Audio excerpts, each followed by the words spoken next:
우리 계속해서 마태복음을 우리가 묵상하고 있습니다. 우리 친구들 마태복음 읽고 있죠, 집에서? 네, 읽고 있어야 합니다, 여러분. 마태복음 지금 우리가 이제 거의 이제 후반부로 왔습니다. 지난주에 우리가 21장과 이제 22장을 읽었고요. 이제 21장에서 예수님께서 예루살렘으로 들어가시는 마지막 장면이 드디어 기록되고 있습니다. 오늘 우리 말씀을 살피기에 앞서 이 마태복음 21장과 22장 내용을 전도사님이 짧게 요약하고 그래서 오늘 이런 이야기 속에서 이런 이야기가 진행되고 있구나, 이런 것을 한번 살펴봤으면 좋겠습니다. 제목을 아까 이건 이제 주일학교에서 보여줬더니만 애들이 난리가 났어요. 전선생님 말도 안 되는 거 들고 왔다, 선생님 틀렸다, 그러면서. 우리 친구들은 점잖게 봐줄 거라고 믿습니다. 네. 자, 일단 21장 내용을 전선생님 다시 한번 요약해 볼게요. 21장, 22장 내용을 좀 정리해 보겠습니다. 아까 이야기했던 것처럼요, 예수님께서 드디어 갈릴리에서 사역을 하시다가 예루살렘으로 가셨습니다. 근데 왜 가셨냐? 이때가 이제 이스라엘 명절 유월절이었어요. 우리가 지난주와 추석이 대한민국 명절이었던 것처럼 이스라엘 백성들은 이집트에서 탈출한 날, 그날을 기념하면서 유월절이라고 불렀고, 이 유월절이면 어김없이 사람들이 성전이 있는 예루살렘으로 모였습니다. 예수님도 예루살렘으로 가셨어요. 사람들 눈에는 예수님께서 유월절이니까 예루살렘 가시나 보다 이렇게 생각했지만, 사실 지금 예수님께서 가시는 것은 십자가를 지러 가시는 길이었습니다. 그래서 예수님께서 예루살렘 성으로 들어가기 전에 제자들에게 좀 명령하셨어요. 얘들아, 저쪽에 넘어가면 나귀가 묶여 있을 텐데 그 나귀를 좀 나한테 끌고 오겠니? 제자들이 그 나귀를 끌고 왔습니다. 제자들이 끌고 온 나귀를 예수님이 타고 예루살렘 성 안으로 들어갔습니다. 예수님이 나귀를 타고 가시니까요, 예수님을 따라오던 수많은 사람들이 바닥에 나뭇가지를 깔고 자기 겉옷을 벗어서 바닥에 깔면서 소리치기 시작했습니다. 뭐라고 소리쳤을까요? 그쵸? 호산나, 호산나, 다윗의 자손께 호산나, 모든 높은 곳에서 하나님께 영광을, 이렇게 외치면서 사람들이 막 소리를 지르기 시작했습니다. 이 성 밖에서 막 소리를 지르니까요, 성 안에 있던 사람들이 깜짝 놀랐어요. 이게 뭔 일이지? 왜 갑자기 사람들이 소리 지르지? 하고 성문 앞에 와보니까 막 큰 무리가 있고 나귀를 타신 예수님이 딱 들어오고 있었죠. 성 안에 있는 사람들이 물어봤습니다. 저 사람이 누군데? 저 사람이 누군데? 그래서 사람들이 얘기합니다. 갈릴리에서 온 예수래. 갈릴리에서 온 예수래. 여러분, 이제 예수님에 대한 소문이 성 안에 쫙 퍼졌습니다. 예수님은요, 예루살렘 성에 들어오셔서 가장 먼저 가신 곳이 성전이셨어요. 근데 지금이 무슨 명절이라고요? 유월절이라고요. 여러분, 유월절은요, 사람들이요 성전에 가서 하나님께 예물을 바치는, 제물을 바치는 일을요 계속 드렸었어요. 그래서 지금 이 성전에는요, 제물을 사고 팔기 위해서 소 떼며 양 떼며 비둘기 떼며 이 장사꾼들이 온갖 짐승을 가지고 다 성전 안으로 들어와 있었습니다. 그래서 성전 안에서 하나님을 찾는 기도 소리나 하나님을 높이는 찬양 소리보다도 이 짐승들의 울음소리, 그리고 짐승들을 파는 사람들의, 장사꾼의 목소리가 가득 차 있었어요. 예수님이 이걸 보시고 화가 나셨습니다. 그리고 그 모든 사람들을 쫓아내셨어요. 내 집은 기도하는 집이다. 내 집을, 강도의 속을 시장바닥처럼 만들지 말아라. 예수님께서 성전을 깨끗하게 하신 이후에 그곳에서 아픈 사람들을 고쳐주기 시작하셨습니다. 아픈 사람들이 고쳐지는 기적이 일어나니까요, 또 그것을 지켜보던 아이들이요 또 노래를 불렀어요. 호산나, 호산나, 호산나. 자, 그리고 예수님은요, 이 이후에 성전에서 사람들을 가르치기 시작하셨습니다. 그런데요, 원래 성전에서 하나님 말씀을 가르치던 사람들이 따로 있었어요. 대제사장들이나 율법학자들이나 바리새파 사람들이요, 원래 거기서 하나님 말씀을 가르치던 사람들이었어요. 그런데 예수님이 가르치기 시작하시니까 사람들이 자기들한테 오는 게 아니라 예수님한테 가기 시작하는 거예요. 쉽게 여러분 상황을 설명하자면, 여러분이 다니고 있는 영통에 있는 어떤 학원이라고 칩시다. 원래 우리 학원에서 학생들이 엄청 많았어. 근데 옆 학원에 1타 강사가 들어왔대. 갑자기 우리 학원에 있던 애들이 우르르르 이쪽 학원 넘어갔습니다. 우리 학원 선생님들이 이게 무슨 일이야? 뭔 일이야? 지금 바리새파 사람들, 대제사장들, 율법학자들이 그런 마음인 거예요. 아니 뭐야? 왜 우리한테 배우던 사람들이 다 어디 갔어? 그 긴장감, 이 두려움에 이 사람들이 사로잡혀서 예수님을 찾아갔습니다. 누가 당신한테 여기서 가르쳐줘도 된다고 한 거야? 누가 당신한테 그렇게 해도 된다고 얘기한 거야? 그런데 예수님이요 그들의 질문에 대답하지 않으셨습니다. 그리고 대신 물어보셨어요. 그럼 내가 한 가지 너에게 질문하겠다. 너네가 내 질문에 대답하면 나도 너네에게 대답해 줄게. 요한이 줬던 침례가 하늘에서 온 거냐 사람에게서 온 거냐? 근데 이 이야기를 들었던 유대교 지도자들, 대제사장들, 바리새파 사람들은요 답을 할 수가 없었어요. 왜요? 이렇게 답을 해도 자기들한테 불리하고 저렇게 답을 해도 자기들한테 불리한 상황이었거든요. 그래서 자기네들끼리 회의하다가 예수님 앞에 가서 얘기했어요. 모르겠습니다. 예수님도 너희가 모르겠다고 하니까 나도 내 권한이 어디서 왔는지 알려주지 않겠다 이렇게 말씀하셨어요. 그리고 그들에게 말씀하셨습니다. 대신 내가 너희들한테 몇 가지 이야기를 들려줄게. 들려주신 이야기가 이제 두 아들 이야기, 포도원과 농부들의 이야기, 그 다음 혼인잔치 이야기였어요. 근데 이 이야기들을 자세히 들어보잖아요. 그럼 뭔 얘기냐? 야 바리새파 사람들, 야 대제사장들, 야 율법학자들, 니네 틀렸어. 니네 지금까지 잘못하고 있었어. 그럼 예수님이 쉽게 말하면 디스를 하신 거야. 이야기를 통해서. 근데 이 사람들이 알아들었어요. 뭐야 이거 우리 까고 있는 얘기잖아.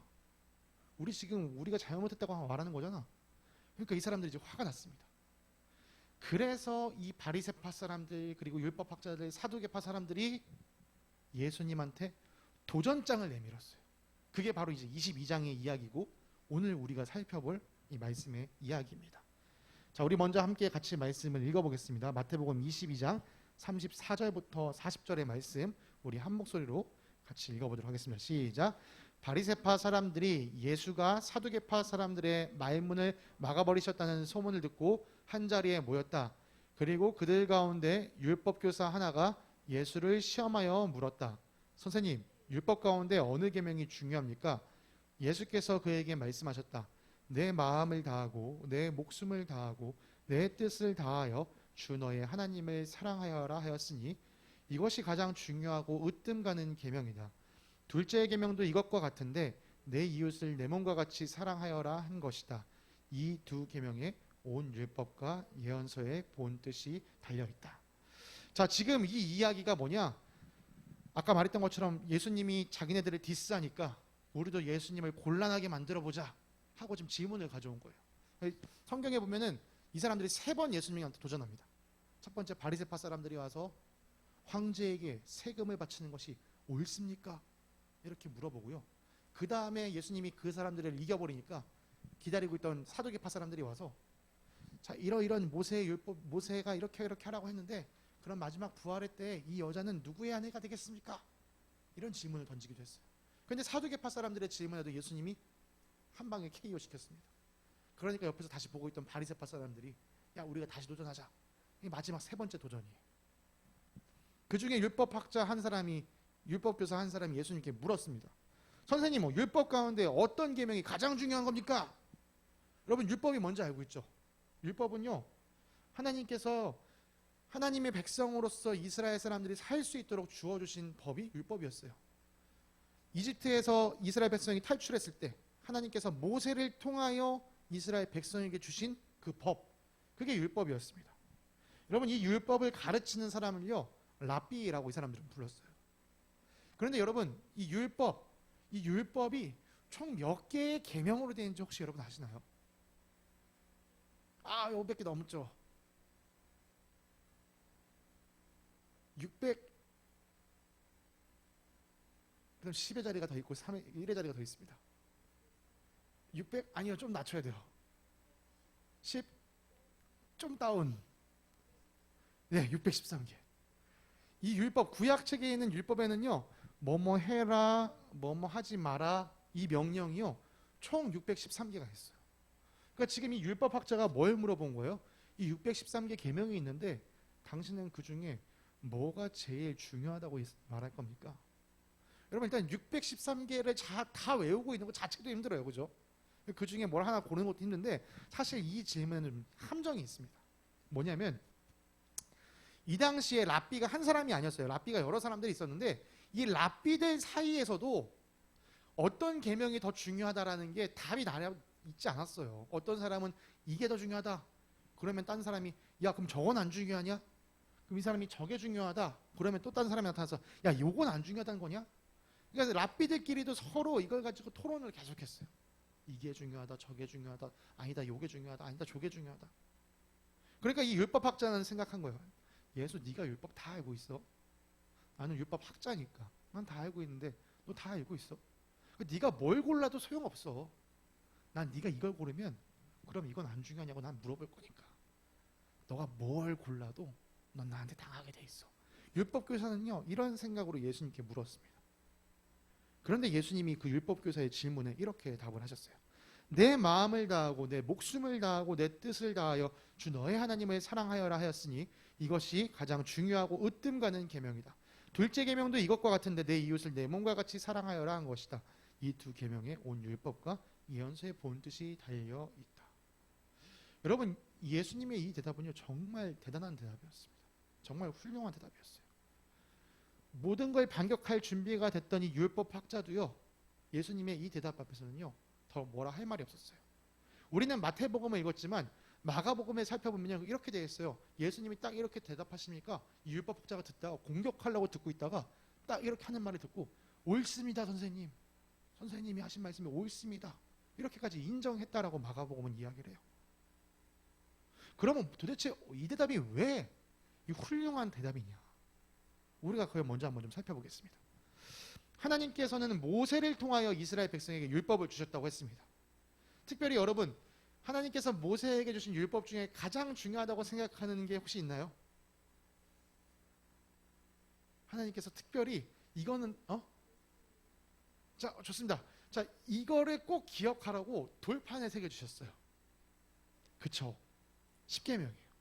하나님이 613가지의 계명이 있는데 하나님이 그 중에서도 반드시 너네 이건 꼭 기억해야 돼. 이것만큼은 꼭 지켜야 돼. 라고 주신 그 10가지가요. 이 십계명에 기록되어 있습니다. 꼭 기억하라고 돌판에까지 새겨주셨어요. 그런데 그 계명을 잘 살펴보면요. 1, 2, 3, 4 이 4계명은 하나님과 우리 사이에서 지켜야 할 것들에 대해서 이야기하고 있고요. 5, 6, 7, 8, 9, 10 이 6가지는요. 사람과 사람 사이에서 우리가 지켜야 할 것에 대해서 말씀하고 계세요. 그러니까 이게 결국 크게 이 10계명도 10가지 계명이지만 크게 나누면 두 부분으로 되어 있고 그게 하나는 하나님과 사람 사이, 또 하나는 사람과 사람 사이에 대한 이야기라는 거죠. 그리고 이걸 다시 말하면요. 하나는 하나님을 사랑하는 법에 대해서 기록하고 있고 또 하나는 이웃을 사랑하는 법에 대해서 기록하고 있다는 거예요. 그러니까 예수님이 하신 이 말씀은요. 이 10계명을 압축하고 압축해서 그 정신에 대해서 말씀해 주신 거예요. 너희가 마음과 목숨과 뜻을 다하여 하나님을 사랑하고 또 내 이웃을 내 몸과 같이 사랑하여라. 이 두 계명이 무엇이 더 중요하다라고 말할 수 없다. 이 두 가지는 같이 지켜야 한다. 그리고 이 원리, 하나님을 사랑하고 이웃을 사랑하라는 이 원리는요. 유대교 사람들에게만 주어진 것이 아니고요. 오늘날 예수님을 믿는 우리에게도 동일하게 주어지는 원리입니다. 왜냐하면 예수님은 마태복음 5장에서 이런 말씀을 하셨어요. 나는 율법을 폐하러 온 게 아니다. 나는 율법을 완성하러 왔다. 그러니까 율법의 정신인 이 두 가지 하나님 사랑과 이웃 사랑을요. 예수님은 폐하러 오신 게 아니라 그걸 완성하러 오셨기 때문에 오늘날 예수님을 믿는 우리도 하나님을 사랑하는 것, 이웃을 사랑하는 일에 마음을 쏟아야 됩니다. 자, 그러면 우리가 이제 기억해야 될 게 이거예요. 그럼 하나님 사랑은 뭐고 이웃 사랑은 뭐냐? 여러분, 하나님 혹시 사랑하시나요? 역시 우리 이게 나이가 들어갈수록 사랑 고백이 부끄러워지나 봐요. 우리 주일학교 애들은 사랑하시나이가 손을 막 들다가 옆에 사람이 손을 안 드니까 옆에 사람 손도 들어주고 막 이러던데 우리 친구들은 이제 사랑에 대해서 아주 그 고백이 뭐랄까요? 조심스러워지는 때가 됐죠. 그럼 여러분이 하나님을 사랑한다면 나는 하나님을 사랑해서 이렇게 하고 있어요. 여러분 말할 수 있는 게 무엇이나요? 저는 하나님을 사랑해서 매주 교회에 나오고 있어요. 저는 하나님을 사랑해서 매일같이 성경을 읽고 있어요. 매일같이 기도하고 있어요. 네, 이것도 좋은 모습 중에 하나예요. 그런데 하나님께서 제가 나를 정말 사랑하는구나 라고 인정하시는 포인트가 있다는 거예요. 우리가 그 포인트를 봐야 돼요. 하나님께서 윤재가 정말 나를 사랑하네 라고 여기시는 그 포인트, 그게 뭐냐? 하나님의 말씀을 잘 듣는 거예요. 여러분, 잘 듣는다, 이게 단순히 이 히어링의 문제가 아닙니다. 잘 듣는다는 건요, 우리 마음의 문제예요. 여러분, 마태복음 21장에 아까 세 가지 이야기가 있다고 했었는데 그 중에 하나가 이 두 아들 이야기였습니다. 전사님 두 아들 얘기를 간단하게 좀 들려줄게요. 어떤 아빠가요, 두 아들이 있었습니다. 첫째에게 얘기했습니다. 첫째야, 오늘 포도원에 가서 좀 일 좀 해라. 첫째가 뭐라 그래요? 싫어요. 안 가요. 오늘 놀 거예요. 그리고 나서 놀러 가려고 집을 나가는데 아빠 마음이 걸려. 그래서 아빠한테는 싫어요, 안 가요 그랬지만 결국엔 첫째는 일을 하러 갔습니다. 아빠가 둘째한테도 얘기했어요. 둘째야, 오늘 포도원에 가서 일 좀 해라. 둘째가 네 아빠, 저 포도원 갈게요. 그리고 집 문을 나서면서 포도원은 무슨 포도원이야, 친구들이랑 놀러 가야지. 기타를 챙겨서 놀러 갔습니다. 여러분들, 이 첫째 아들과 둘째 아들 중에 아빠 말을 들은 사람은 누군가요? 그렇죠. 비록 아빠한테는 안 가려고 했지만 아빠가 말한 대로 한 사람이 아빠 말을 들은 사람입니다. 그렇죠? 둘 다 그냥 히어링이 듣는 거였다면 둘 다 들었어요. 듣기는 대답을 했으니까. 그렇지만 마음의 문제로 봤을 때 아빠 말을 들은 사람은 첫째였던 겁니다. 여러분, 하나님의 말을 잘 듣는다는 건요, 바로 이 첫째 아들과 같이 행하는 거예요. 내가 하나님 말씀에 따라 행하는 것. 다시 말해서 순종이라고 얘기할 수 있죠. 예수님은 이렇게 말씀하셨습니다. 너희가 나를 사랑하면 내 계명을 지킨다. 사랑하면 내 계명을 지킨다. 그리고 이렇게도 말씀하셨어요. 나를 사랑하지 않으면 내 말 듣지 않을 거야. 그러니까 예수님을 사랑하면 뭘 해야 되는 거예요? 예수님의 말을 듣고 지켜야 되는 거예요. 예수님의 말을 지키지 않으면 사랑하지 않는 거예요. 똑같습니다. 하나님을 사랑하면 하나님의 말을 듣고 지켜야 돼요. 하나님을 사랑하지 않으면 하나님의 말을 듣지 않고 지키지 않습니다. 그럼 하나님께서 우리에게 주신 계명이 무엇인가? 예수님은 이렇게 말씀하셨어요. 내 계명은 이것이다. 너희가 너희를 사랑한 것 같이 너희도 서로 사랑하여라. 여러분, 똑같습니다. 하나님이 아까 무슨 율법에서 뭘 주셨다고요? 내 이웃을 내 몸과 같이 사랑하여라. 예수님이 주신 계명과 하나님이 하신 말씀이 다르지가 않습니다. 하나님이 우리에게 명하신 건 뭐냐면요, 너희가 이웃을 좀 사랑해. 너희가 좀 서로 사랑해. 사랑을 계속해서 명령하고 계신 거예요. 그러니까 우리가 하나님을 사랑한다 라고 말하면 뭘 들었고 지켜야 돼요? 서로 사랑하라는 말을 듣고 지켜야 돼요. 여러분, 그래서 오늘 제목이 1 더하기 1은 1인 겁니다. 우리 생각에는 하나님 사랑, 이웃 사랑, 두 개네 라고 생각했을지 모르겠지만 사실 하나님을 사랑하면 자연스럽게 이웃을 사랑하기 때문에 이것은 하나입니다. 여러분, 지폐가 있습니다. 돈이 있습니다. 지폐에는 앞면이 있고 뒷면이 있죠. 여러분, 5만 원 앞면에는 누가 계시죠? 뒷면은 뭐가 있나요? 맞아요. 초충도 이런 그림이 있을 거예요. 초충도 맞는지 모르겠다. 아무튼 여러분, 앞면이 있고 뒷면이 있습니다. 만약에 신사임당 앞면만 있는 종이를 여러분 가져간다면 그 돈으로 쓸 수 있습니까? 그럼 반대로 뒷면만 있는 종이만 가져가면 쓸 수 있나요? 아니요. 그렇죠. 여러분, 돈이란 건요, 앞면과 뒷면이 같이 있어야 됩니다. 하나님 사랑과 이웃 사랑이 이와 같아요.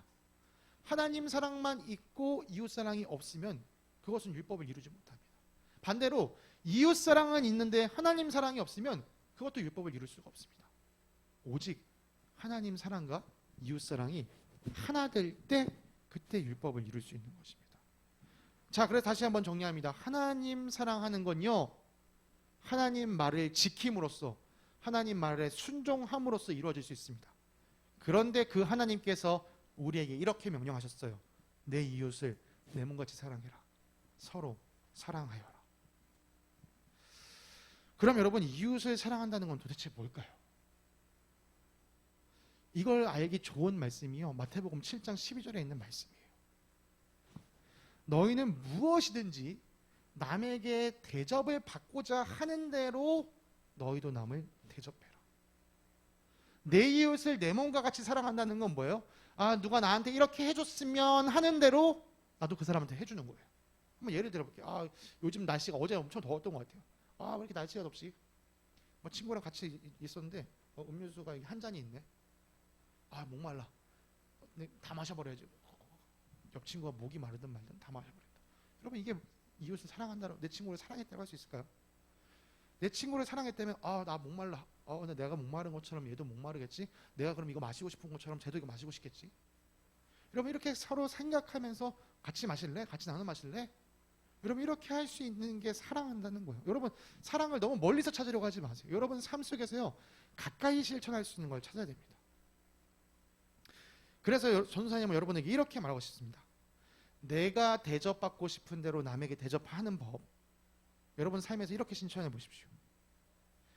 내가 하고 싶은 것을 쟤도 하고 싶겠구나 라고 생각하면서 양보할 수 있는 것.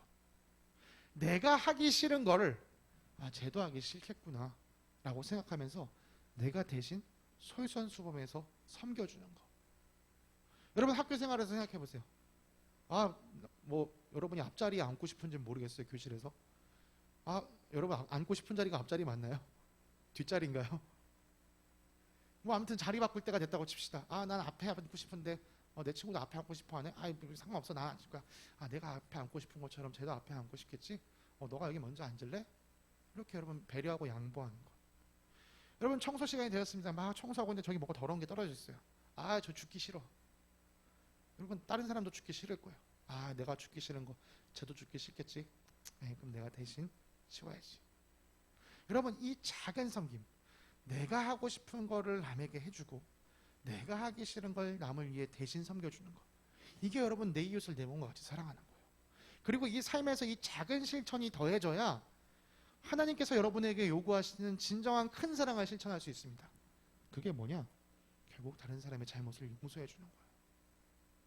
여러분, 내가 누군가의 를 용서해 준다? 어떤 상황이죠? 누군가 나한테 잘못했으니까 내가 용서를 해주겠죠. 잘못 안 했는데 용서해 주는 일 없을 거예요. 근데 한번 생각해 보세요. 누군가 나한테 잘못했어. 그럼 여러분 마음에 뭐부터 납니까? 내 마음에 화가 나겠죠. 누가 나한테 잘못하면. 그럼 우리는 어떻게 해야 속이 시원해요? 화를 풀어야 돼요. 그런데 여러분, 한번 반대로 생각해 보세요. 만약 여러분이 누군가에게 잘못했을 때 누군가가 여러분에게 화를 냈으면 좋겠어요? 아니면 용서해 줬으면 좋겠어요? 누군가 나에게 화내줬으면 좋겠다라고 생각한 사람 아무도 없을 겁니다. 난 용서받고 싶겠죠. 아까 뭐라고요? 내가 대접을 받고자 하는 대로 너도 대접을 해줘라. 네가 용서를 받기 원하니? 그럼 너도 용서를 해줘라. 여러분, 우리가 삶에서 이런 용서의 순간에 다가서기 전까지 누군가를 위해 양보하고 배려하고 양보하고 누군가를 위해 섬기고 봉사하는 것들이 쌓여야 여러분 정말 이 힘든 상황에서도 용서할 수 있는 힘이 생기는 겁니다. 우리 친구들 다시 한번 이걸 정리해서 요약합니다. 우리 친구들 반드시 이건 기억하고 갔으면 좋겠어요. 하나님을 사랑하는 것은 이런 것이고 이웃을 사랑하는 것은 이런 것이구나. 다시 한번 정리합니다. 하나님을 사랑하는 것은요, 하나님 말씀을 지키는 것, 하나님 말씀에 순종하는 것이었습니다. 그 하나님께서 우리에게 명령하셨습니다. 내 이웃을 사랑해라. 여러분, 우리가 이웃을 사랑하는 실천 방법, 우리가 구체적으로 어떻게 할 때 이웃을 사랑할 수 있냐? 내가 하고 싶은 걸 상대방을 위해서 양보할 때, 내가 하기 싫은 걸 상대방을 위해 대신해 줄 때, 봉사할 때, 그리고 누군가 나에게 잘못했을 때 그 사람을 용서해 줄 때, 그때 진정한 내 이웃을 내 몸과 같이 사랑하는 사랑이 이루어질 수 있다는 거죠. 우리 친구들 한 주간 살아가면서 집에서나 학교에서나 또는 학원에서나 친구들 사이에서나 또 형제 자매 사이에서도 한 주간 이걸 꼭 기억했으면 좋겠어요. 내가 양보할 때 양보해주자. 내가 대신 섬겨줄 때 그냥 봉사해보자. 내가 용서해줘야 될 때 용서해보자. 여러분, 이렇게 이웃을 사랑할 때, 여러분이 이웃을 내 몸과 같이 사랑할 때요, 하나님이 우리 친구들을 보시고 제가 내 말을 듣고 정말 순종하고 있구나, 제가 나를 사랑하는구나, 그렇게 인정하여 주실 줄 믿습니다. 우리 사랑하는 친구들이 하나님의 그 아름다운 인정을 받는, 여러분이 하나님을 사랑하고 또 이웃을 사랑하는 귀한 하나님의 백성이 되길 간절히 소망합니다. 선생님 기도하고 오늘 설교 마치도록 하겠습니다. 사랑과 은혜가 풍성하신 하나님 아버지 감사합니다. 우리 사랑하는 친구들 오늘 말씀을 통하여 하나님 사랑과 이웃 사랑에 대해서 다시금 들었습니다. 주님, 이것이 우리의 머리로만 아는 것으로 그치는 것이 아니라 우리의 삶을 통하여 진정 하나님을 사랑하고 또한 이웃을 사랑하는 모습이 나타나기 원합니다. 주님, 하나님의 사랑, 하나님을 사랑하는 것은 하나님의 말씀을 지킴으로 우리가 이뤄낼 수 있다는 것을 배웠습니다. 우리에게 서로를 사랑하라, 또 내 이웃을 내 몸과 같이 사랑하라 말씀하신 하나님의 명령을, 또 예수님의 계명을 기억합니다. 주님, 사랑하는 우리 친구들 한 주간 살아갈 때 삶에서 양보의 자세가, 또 봉사의 자세가, 또 용서의 자세가 솟아날 수 있도록 도와주시고, 그렇게 이웃을 사랑하면서 하나님, 제가 하나님 사랑하는 것 알고 계시죠? 이렇게 주님 앞에 또 아름다운 사랑의 고백을 올려드리는 귀한 친구들 되게 하옵소서. 그렇게 우리에게 힘 주시고 능력 주실 줄 믿고 감사드리며 거룩하신 예수님의 이름으로 기도드립니다. 아멘. 감사합니다.